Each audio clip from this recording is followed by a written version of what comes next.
Hello viewers, welcome back.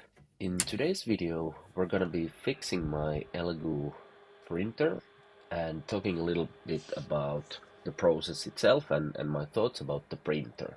So first of all, the printer has been out of commission for a little bit. There was a problem with it. We'll go through what exactly the problem was and what I can do to fix it.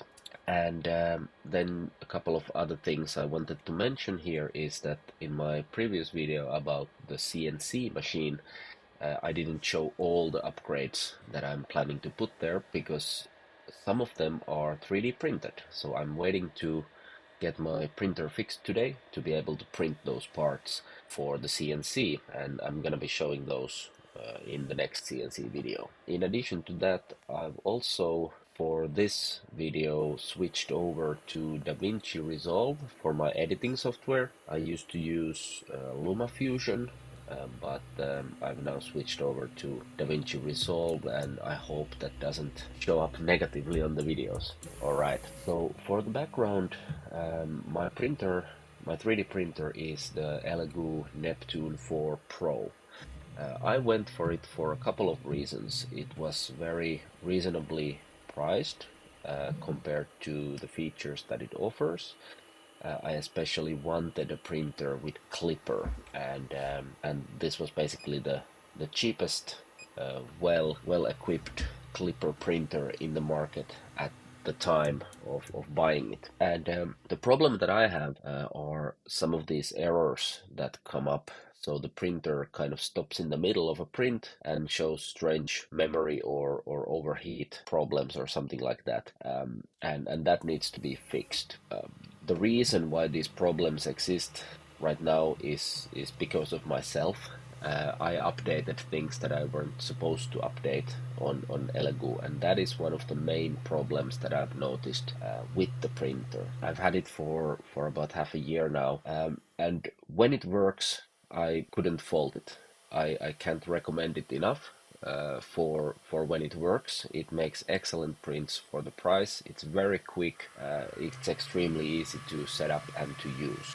But looking at the Reddit forums for or the Reddit page for Elegoo Neptune printers and our discussion both on YouTube as well as some websites, people are very disappointed in the printer, and I think a lot of that reason comes down to the fact that it's not really just vanilla clipper. It's a very specific version of clipper with a very specific version of or set of versions of other programs. So there's Moonraker, there's a bunch of other things that the clipper software needs to be in a specific set of versions to work properly. And the problem with this is that even though it's mentioned somewhere in the manual and the instructions that you're only supposed to download the updates from Elegoo's website when they release them and then install them manually with the instructions they give you, there's unfortunately the web interface with the big update your packages button. And if you press that, basically you, I don't want to say brick your printer,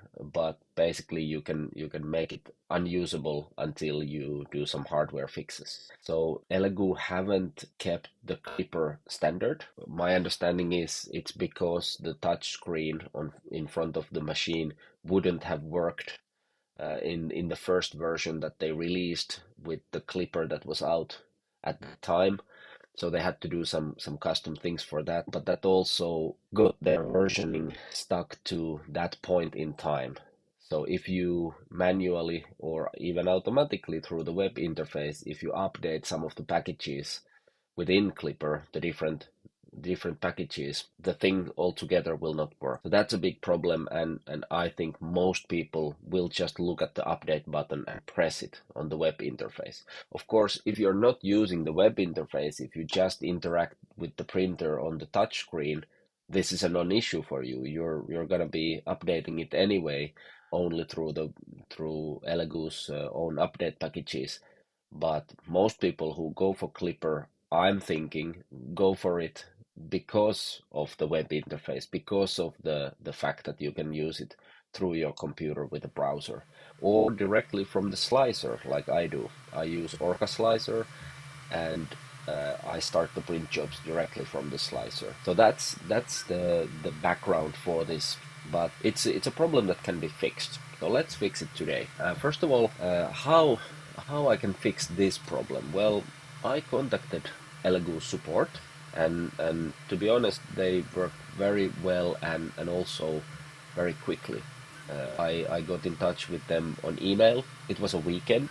I got an automatic reply saying that they're gonna answer me first thing Monday morning, and they did. But also, I got a private message on Reddit from one of their support persons on the Reddit page, kind of asking me to demonstrate what the problem is and doing some troubleshooting there with the chat, and all of that was great. Nothing to complain about. The support seems to work really well. They really seem to be responding to their customers, so that's excellent. Unfortunately, the fixes that we tried didn't solve the problem that I have, and eventually the email support said, that's fine, we're gonna send you a new EMMC, which is this thing here. So they sent this over from China, and since I'm in the EU, it took some time to be shipped over, and it got stuck in customs, so I had to pay the import tax and the VAT and so on. But Elegoo refunded me for all of those as well, so I didn't pay a dime in the end for getting this to me. It just took some time to get it. It's very simple to install. They also included a YouTube video instruction on how to do it. I will link it here. I'm not gonna repeat the process totally on my video because it's very simple. I'll just show the basics here, and then you can look at the YouTube video if you wish. And we're gonna be installing it right here, and let's see how it works. All right, now the new EMMC is installed, and I've just checked and updated through Elegoo's own update method to their latest release, everything, and I've done the first test print, and everything seems to be working correctly now. So that was it. Basically, I wanted to explain a little bit about my experiences with Elegoo's support with the printer itself, and after this fix, if you don't mess up things yourself, if you just use the basic functions through the touchscreen, or if you are very careful and if you understand what you can and can't do with the web interface, I can recommend the printer. It's very good for its price. Alright, so that was it for today's video. Thanks a lot for watching, and I hope to see you next time.